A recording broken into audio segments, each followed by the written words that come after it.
નમસ્તે વિદ્યાર્થી મિત્રો, આપણે છેલ્લા વિડિયોમાં ચેપ્ટર નંબર 2 સુરેખ સહસંબંધના ગુણભાર વિશે માહિતી મેળવી. તો હવે આપણે આ ચેપ્ટરની થિયરી શરૂ કરીએ. તો થિયરીની શરૂઆત આપણે સૌથી પહેલા જે ચેપ્ટરનું નામ છે સુરેખ સહસંબંધ ત્યાંથી કરીએ. સૌથી પહેલા આપણે આ શબ્દોને સમજીએ કે આ સુરેખ અને સહસંબંધ બંને છે શું. પરંતુ સહસંબંધ શીખતા પહેલા તમારે કાર્ય કારણનો સંબંધ એના વિશે જાણકારી મેળવવી પડશે. એ જરૂરી છે, તો જ આમાં ખ્યાલ આવશે. તો આપણે શરૂઆત કરીએ કાર્ય કારણનો સંબંધ. આપણે જનરલી એવું કહેતા હોઈએ છીએ કે કોઈ પણ કારણ વગર કોઈ પણ કાર્ય નથી થતું. દરેક કાર્ય માટે કોઈ કારણ જવાબદાર હોય છે. એ જ સંબંધ વિશે આપણે અહીંયા શીખવાનું છે. અહીંયા ટોટલ બે વસ્તુ છે, એક કાર્ય અને એક કારણ. સૌથી પહેલા કોઈ કારણ જવાબદાર હશે અને એને અનુલક્ષીને કોઈ કાર્ય થતું હશે. બરાબર? કોઈ કારણ જવાબદાર હશે, એને અનુલક્ષીને કોઈ કાર્ય થતું હશે. જેમ કે આપણે ઉદાહરણ લઈએ, બહુ સીધું અને સિમ્પલ ઉદાહરણ. વરસાદ આવે તો રસ્તા ભીના થાય. વરસાદ આવે તો રસ્તા ભીના થાય. અહીંયા વરસાદ છે એ શેનું કામ કરશે? એક કારણ છે કે વરસાદ આવ્યો એટલા માટે રસ્તા ભીના થયા. વરસાદ આવ્યો એટલા માટે રસ્તા ભીના થયા. તો વરસાદ આવ્યો એક કારણ છે અને કાર્ય શું થયું? વરસાદે કાર્ય શું કર્યું? તો કે જે રસ્તા ભીના કર્યા. તો બે વસ્તુ અહીંયા હોય છે, કાર્ય અને કારણ. આને અનુલક્ષીને કાર્ય કારણનો જે સંબંધ છે એના ટોટલ બે પ્રકાર છે. એમાંથી સૌથી પહેલો પ્રકાર પ્રત્યક્ષ સંબંધ. બે પ્રકાર છે, પ્રત્યક્ષ અને પરોક્ષ. પ્રત્યક્ષ એટલે સીધે સીધું, જે ડાયરેક્ટ કોન્ટેક્ટમાં હોય એવું. જે હમણાં ઉદાહરણ લીધું કે વરસાદ વાળો, કે વરસાદ આવે રસ્તા ભીના થાય, તો ત્યાં એ પ્રત્યક્ષ સંબંધ છે. રસ્તા ભીના થવાને વરસાદ સાથે સીધો સંબંધ છે. એમાં કોઈ અન્ય પરિબળ જવાબદાર નથી. આ પ્રત્યક્ષ સંબંધ છે. એટલે એની વ્યાખ્યામાં લખ્યું છે કે એક ચલની કિંમતમાં ફેરફાર થવાથી પ્રત્યક્ષ રીતે બીજા ચલની કિંમતમાં ફેરફાર થાય તો એને પ્રત્યક્ષ સંબંધ કહેવાય. પ્રત્યક્ષ કાર્યકારણનો સંબંધ કહેવાય. બરાબર? કોઈ એક ચલમાં ફેરફાર થાય એના લીધે બીજા ચલમાં ફેરફાર થાય તો એને પ્રત્યક્ષ કાર્યકારણનો સંબંધ કહેવાય. અહીંયા મેં અમુક ઉદાહરણો લખેલા છે, એ પણ પાઠ પાડીને. સૌથી પહેલું ઉદાહરણ જોઈએ. આ કંઈક આખું સ્ટેટમેન્ટ આ પ્રમાણે છે કે જો આપણે આવક વધે તો આપણો ખર્ચ પણ વધે. મતલબ જેની આવક સારી હોય એ લોકો વધારે ખર્ચ કરતા હોય. જેમ કે મુકેશ અંબાણીની વાઇફ નીતા અંબાણી એ 1 કરોડના ફોન યુઝ કરી શકે કારણ કે એમની આવક વધારે છે. આપણી પાસે સિમ્પલ ફોન હોય કારણ કે આપણી આવક ઓછી છે. તો આ સીધો એક કારણ જવાબદાર છે કે જો આવક વધારે હોય એમનો ખર્ચ પણ વધારે હોય. તો અહીંયા સૌથી પહેલું કારણ કયું છે આપણે આવક વધવાનું? આપણો ખર્ચ વધવાનો. તો કે આવક.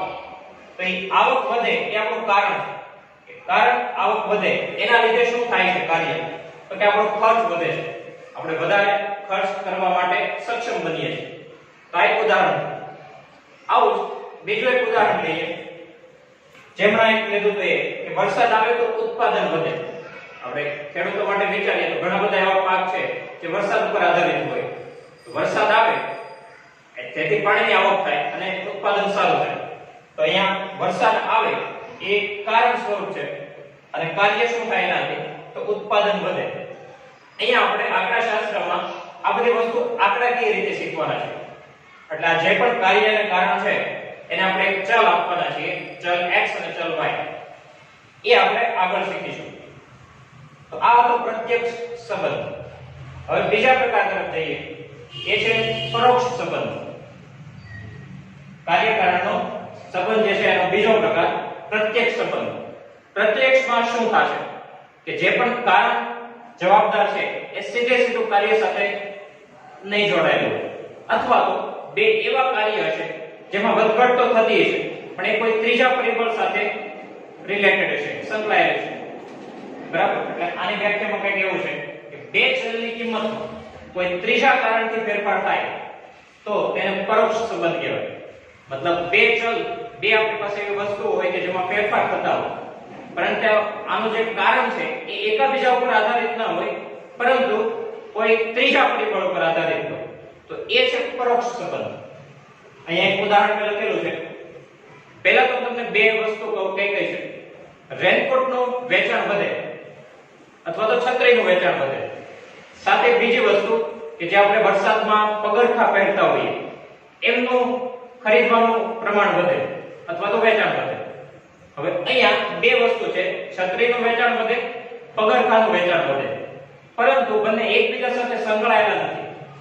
કે પગરખાનું વેચાણ વધે એના કારણે છત્રીનું વેચાણ ન વધે, અથવા તો છત્રીનું વેચાણ વધે એનાથી પગરખાનું વેચાણ ન વધે. પરંતુ આ બંને જે છે એક ત્રીજા પરિબળ સાથે જોડાયેલા છે. એ ત્રીજું પરિબળ છે વરસાદ. કે જો વરસાદ આવવાનું પ્રમાણ વધે, ચોમાસાની સિઝન શરૂ થાય તો મોસ્ટ ઓફ એવું બનતું હોય દુકાનોમાં કે છત્રીનું વેચાણ પણ વધે અને જે આપણે ચોમાસામાં પગરખા વાપરીએ એનું પ્રમાણ પણ વધે. બરાબર? એટલે આ બંને વસ્તુ તો છે, બંનેમાં ફેરફાર પણ થાય છે એક સાથે, પરંતુ એ કોઈ ત્રીજા કારણથી સંકળાયેલા છે. એ છે વરસાદ. વરસાદ આવશે તો આ બંનેમાં વધઘટ થશે. બરાબર? એટલે આ એવું ઉદાહરણ છે કે બે ચલમાં ફેરફાર તો થાય છે પરંતુ એકાબીજાને લીધે નહીં. અહીંયા જે પ્રત્યક્ષ સંબંધ હતો એમાં સીધે સીધો એકાબીજાને લીધે ફેરફાર થતો. એક વધે તો બીજામાં વધઘટ થાય. પરંતુ અહીંયા એકાબીજા પ્રત્યક્ષ રીતે નથી સંકળાયેલા, કોઈ ત્રીજા કારણ સાથે સંકળાયેલા છે. એ છે પરોક્ષ સંબંધ. હવે અહીંયા જે આપણે પ્રત્યક્ષ અને પરોક્ષ સંબંધ એમાં જે બે વસ્તુઓ જોઈ એમાં આપણી પાસે બે ચલ છે. એક આપણી પાસે કાર્ય છે અને એક આપણી પાસે કારણ છે. બરાબર? એક કાર્ય છે અને એક કારણ. આ બંનેને આપણે એક એક ચલ આપવાના છે અને એ જે ચલ આપવાના છે એમાં જે કારણ છે એને આપણે નિરપેક્ષ ચલ આપવાના છે. કાર્ય જે છે કારણ એ નિરપેક્ષ ચલનું કામ કરશે અને કાર્ય જે છે એ સાપેક્ષ ચલનું કાર્ય કરશે. નિરપેક્ષ ચલ અને સાપેક્ષ ચલ આ બંને આપણે સૂચકાંકમાં જોયું. સૂચકાંકમાં આપણે આ બંને ચલ વિશે માહિતી મેળવી. નિરપેક્ષ ચલ એટલે કેવો ચલ કે જે કોઈના ઉપર આધાર ન રાખતો હોય. વરસાદ આવે છે એ કોઈના ઉપર આધારિત નથી, એ નેચરલ છે, પણ એના લીધે જે ફેરફાર થાય છે એ સાપેક્ષ ચલ છે. કે સાપેક્ષ એટલે શું? અન્ય ઉપર આધારિત હોવું. સાપેક્ષ એટલે અન્ય ઉપર આધારિત હોવું અને નિરપેક્ષ એટલે નિરાધાર, કોઈના ઉપર આધાર ન રાખે એવું. એટલે નિરપેક્ષ ચલ ઉપર કોઈ પણ ચલની કોઈ પણ અસર ન થાય. એ સ્વતંત્ર હોય, સ્વતંત્ર રીતે એમાં વધઘટ થઈ શકે. પરંતુ સાપેક્ષ ચલ છે એ નિરપેક્ષ ઉપર આધારિત છે. સાપેક્ષ ચલ નિરપેક્ષ ચલ ઉપર આધારિત છે. કે નિરપેક્ષ ચલમાં કોઈ ફેરફાર થાય તો એના લીધે ચોક્કસ રીતે સાપેક્ષ ચલમાં ફેરફાર થતો હોય. તો જે બે વસ્તુ છે કાર્ય અને કારણ, તો કાર્યને આપણે સાપેક્ષ ચલ આપવાના છે અને કારણને આપણે નિરપેક્ષ ચલ આપવાના છે. તો વિદ્યાર્થી મિત્રો, હવે આપણે આપણા આગળના ટોપિક ઉપર જઈએ. જેમ કે આપણે વાત કરી હતી કે કાર્ય કારણનો સહસંબંધ સમજીએ ત્યાંથી આપણે સહસંબંધ શીખી શકીએ. બરાબર? તો હવે આપણે આપણા મેઇન ટોપિક ઉપર જઈએ જે છે સુરેખ સહસંબંધ. તો શરૂઆત કરીએ સહસંબંધથી. સહસંબંધ અને કાર્ય કારણ આમાં વધારે ફરક નથી, એક નાના એવા શબ્દનો ફરક છે. સૌથી પહેલા આપણે આ વ્યાખ્યા સમજીએ. જો બે ચલ કિંમતોમાં પ્રત્યક્ષ કે પરોક્ષ રીતે કાર્ય કારણને લીધે એક સાથે ફેરફાર થતા હોય તો બે ચલ વચ્ચે સહસંબંધ છે તેમ કહેવાય. અહીંયા કાર્ય કારણના બંને જે પ્રકાર છે એનો સમાવેશ થાય છે. પ્રત્યક્ષ હોય કે પરોક્ષ રીતે હોય, એ બંનેનો સમાવેશ સહસંબંધમાં થાય છે. જો બે ચલ કિંમતોમાં પ્રત્યક્ષ કે પરોક્ષ કાર્ય કારણને લીધે એક સાથે ફેરફાર થતા હોય તો બે ચલ વચ્ચે સહસંબંધ છે તેમ કહેવાય. જે શબ્દનો ફરક છે એ છે માત્ર એટલો એક સાથે. સહસંબંધ માટે જરૂરી છે કે જે ફેરફાર થાય છે એ એક સાથે થતા હોવો જરૂરી છે. થોડો સમયગાળો હોય એ ના ચાલે, બંનેમાં ફેરફારો એક સાથે થતા હોવા જોઈએ, એ છે સહસંબંધ. એટલે સહસંબંધ અને કાર્યકારણ બંનેમાં વધારે ફરક નથી. આપણે આપણા આગળના શબ્દ તરફ જઈએ. હવે પૂર્ણ નામ જે છે એનો અર્થ સમજીએ. કાર્યકારણનો સહસંબંધ શીખ્યા, સહસંબંધ શું છે એના વિશે શીખ્યા. હવે છે સુરેખ સહસંબંધ. તો સહસંબંધ જે મેળવ્યો છે એમાંથી સહસંબંધના ઘણા બધા પ્રકાર હોઈ શકે. સુરેખ હોઈ શકે, આપણે ધોરણ 10 માં શીખ્યા દ્વિઘાત સમીકરણ, ત્રિઘાત સમીકરણ, આ બધા એક પ્રકારના સંબંધો સમજાવે છે. પરંતુ આપણે જે અહીંયા શીખવાનું છે એ છે સુરેખ સહસંબંધ. સૌથી પહેલા સુરેખ સહસંબંધ માટે વ્યાખ્યા સમજીએ. બે સહસંબંધિત ચલોની કિંમતોમાં થતો ફેરફાર લગભગ અચળ પ્રમાણમાં હોય. એટલે કે બે સહસંબંધિત ચલોની કિંમતોની જોડ દર્શાવતા બિંદુઓ એક જ સુરેખા ઉપર હોય અથવા કોઈ સુરેખાની ખૂબ જ નજીક હોય તો એને સુરેખ સહસંબંધ કહેવાય. ત્રણ લાઈન અહીંયા લખેલી છે. પહેલી વસ્તુ, જે ફેરફાર થાય છે એ અથવા તો અચળ પ્રમાણમાં હોય અથવા બીજી રીતે કહીએ તો એને આલેખ ઉપર દર્શાવીએ તો આપણે એક સીધી રેખા મળતી હોય. ત્રીજી વસ્તુ જે છે, અથવા તો સુરેખાની ખૂબ નજીકના બિંદુઓ હોય તો સુરેખ સહસંબંધ છે તેમ કહેવાય. સુરેખ વિશે આપણે ધોરણ 10 ગણિતમાં માહિતી મેળવી. સુરેખ એટલે શું? જેનો આલેખ સીધી રેખા આવે એ છે સુરેખ. જેનો આલેખ સીધી રેખા આવે એ છે સુરેખ. અહીંયા એક આલેખ મેં આના માટે દોરેલો છે કે જેટલા પણ બિંદુઓ અહીંયા કાર્યકારણ ને રિલેટેડ છે એ બધા જ બિંદુઓને આલેખ ઉપર દર્શાવીએ. આ બધામાંથી પસાર થતી એક લાઈન દોરવામાં આવે, રેખા દોરી અને સીધી રેખા આપણને મળતી હોય ત્યારે એવું કહેવાય કે સુરેખ સહસંબંધ છે. બરાબર?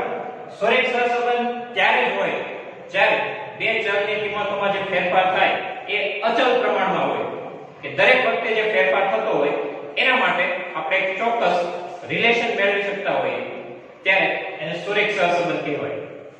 બીજું પણ એક હતું કે બહુપદીની ઘાત, જે ધોરણ 10 માં હતું. બહુપદીની ઘાત 1 હોય ત્યારે આપણે એને સુરેખ બહુપદી કહેતા હતા કે જેનો આલેખ સીધી રેખા હોય. એ જ વસ્તુ અહીંયા છે કે આપણે આલેખ દોરીએ, બધા જ બિંદુઓ આલેખ પર દર્શાવીએ અને એક સીધી રેખા પસાર થતી હોય તો એ છે સુરેખ સહસંબંધ. બરાબર? અહીંયા મેં સુરેખ સહસંબંધ એટલે કે જે રેખા હોય છે એનું વ્યાપક સમીકરણ લખ્યું છે. y બરાબર mx c. y બરાબર mx c. મેં તમને જે આગળ કીધું કાર્યકાળના સંબંધ વખતે સાપેક્ષ ચલ અને નિરપેક્ષ ચલ. અહીંયા x જે છે એ નિરપેક્ષ ચલ છે એટલે કે આપણું કારણ છે. y જે છે સાપેક્ષ ચલ છે એ આપણું કાર્ય છે. મતલબ કે જે આપણું કારણ છે એમાં કોઈ ફેરફાર કરીએ તો સાથે અહીંયા અચળાંકો હશે. એ અચળાંકોને અનુલક્ષીને ચોક્કસ પ્રમાણમાં y માં ફેરફાર થશે. તે જે y જે છે એ આપણું કાર્ય છે. મતલબ કારણમાં ફેરફાર થશે તો કાર્યમાં ફેરફાર થશે. પરંતુ કારણ પોતે નિરપેક્ષ છે. x ની કિંમત આપણે ગમે તે લઈ શકીએ. પરંતુ y ની કિંમતો એ x સાથે સંબંધિત છે એટલે કે સાપેક્ષ ચલ છે, આપણું કાર્ય છે. બીજી વસ્તુ, અહીંયા જે m અને c છે એ શું છે? જ્યાં m જે છે એ રેખાનો ઢાળ દર્શાવે અને c જે છે એ અંતરખંડ દર્શાવે. હવે ઢાળ એટલે શું? કે રેખા કેટલી ત્રાસી જાય છે એ છે એનો ઢાળ.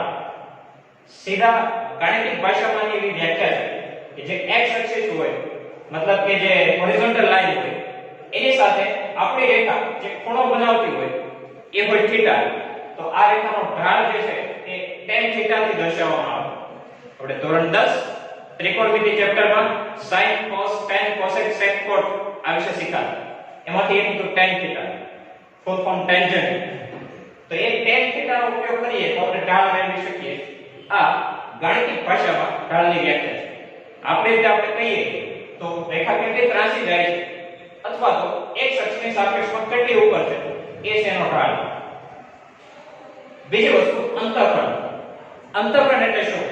કે આપણી રેખા જ્યારે પણ y એક્સિસ માંથી પસાર થતી હોય, આપણી રેખા જ્યારે પણ y એક્સિસ માંથી પસાર થતી હોય ત્યારે ઘણી વખત એવું બને કે આપણી રેખા ઉગમ બિંદુમાંથી પસાર ન થાય.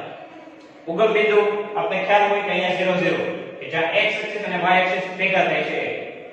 તો ઉગમ બિંદુમાંથી પસાર ન થતી હોય ત્યારે બે શક્યતા છે. કાં તો ઉગમ બિંદુની ઉપરથી પસાર થશે અથવા તો ઉગમ બિંદુથી નીચેથી પસાર થશે. એને અનુલક્ષીને અંતરખંડ c નક્કી થાય કે જ્યાં પણ y એક્સિસ ને છેદે છે ત્યાંથી ઉગમ બિંદુનું જે અંતર હોય એ હોય અંતરખંડ c. અહીંયા y એક્સિસ ને જે પણ બિંદુએ છેદે ત્યાંથી લઈ ઉગમ બિંદુ સુધીનું અંતર એ છે અંતરખંડ c. ઉપરની દિશામાં હોય તો c ની કિંમત પ્લસમાં હોય, નીચેની દિશામાં હોય તો c ની કિંમત ઋણ હોય.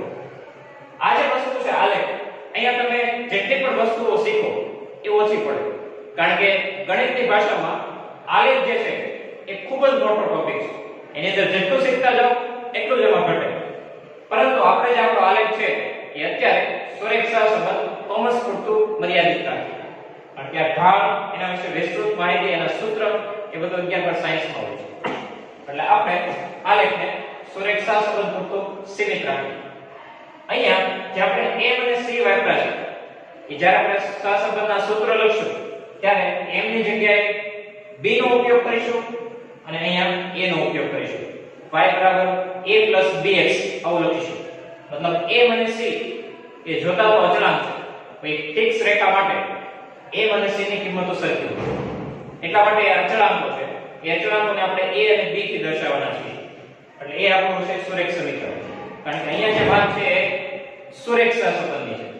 બીજી વસ્તુ, વ્યાખ્યામાં એક વસ્તુ એ પણ લખી છે, જો બધા બિંદુઓ એક જ સુરેખા ઉપર ના હોય પરંતુ સુરેખાની ખૂબ જ નજીક હોય, મતલબ સુરેખા ઉપર ના હોય તો થોડા આસપાસ હોય, તો પણ ત્યાં સુરેખ સહસંબંધ છે. આના વિશેની માહિતી જ્યારે આપણે સહસંબંધના પ્રકાર વિશે શીખીશું ત્યારે આપણે જોશું કે જો સુરેખા ઉપર નથી તો કેવા પ્રકારના સુરેખ સહસંબંધ હોઈ શકે. બરાબર? એટલે સુરેખ સહસંબંધનો સીધો મીનિંગ છે કે બે એવી વસ્તુઓ કે જે અચળ પ્રમાણમાં ફેરફાર થતો હોય, જેને આપણે આલેખ પર દર્શાવીએ તો એક સીધી રેખા મળતી હોય, ત્યાં આપણે સુરેખ સહસંબંધનો ઉપયોગ કરી શકીએ.